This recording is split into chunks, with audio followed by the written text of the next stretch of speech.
இந்த சிற்பத்தை வந்து மக்களுக்கு காமிச்சேன். இதோட அற்புதம் என்ன சொல்லுங்க.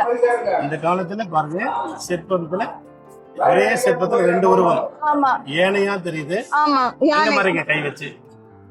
இப்ப பசுவா தெரியுது. பசு. ஆமா, இங்க கை வச்சா ஏனை, யானை, அங்க வச்ச பசு. இந்த சிற்பத்துக்கு மேல கவசம் போட்டிருக்காங்க. கவசம் போட்டிருக்காங்க.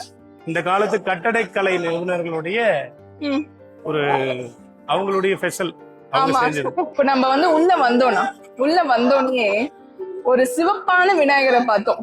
அதுவும் வந்து தத்ரூபமா அவ்வளோ அழகா பெருசா இருக்காரு. அவரை பத்தி சொல்லுங்க. அனுமனுக்கு தான் வந்து உங்களுக்கு வந்து செந்தூரம் சாத்துவாங்க. ஆமா, இங்க விநாயகருக்கும் செந்தூரம் சாத்திருக்காங்க. ஆமா. என்ன காரணம்னா, சம்பந்தாண்டான் அப்படின்ற ஒரு அசுரனை வதம் பண்றாரு விநாயகர்.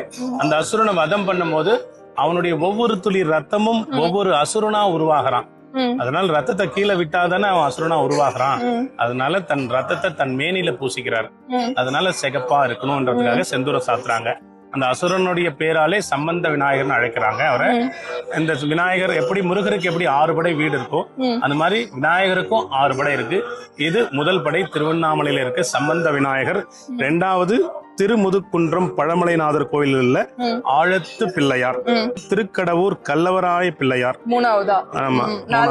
4வது மதுரை ஆளாள சுந்தர விநாயகர். 5வது பிள்ளையார்பட்டி கற்பக விநாயகர். 6வது திருநாரையூர் பொல்லா பிள்ளையார். ரொம்ப சந்தோஷம். அப்ப வந்து முருகருக்கு தான் 6 படை எல்லாரும் நினைச்சிட்டு இருப்பாங்க. விநாயகருக்கும் 6 படை இருக்கு. இங்க திருவண்ணாமலையில முதல் படை சம்பந்த விநாயகர். ஆமா.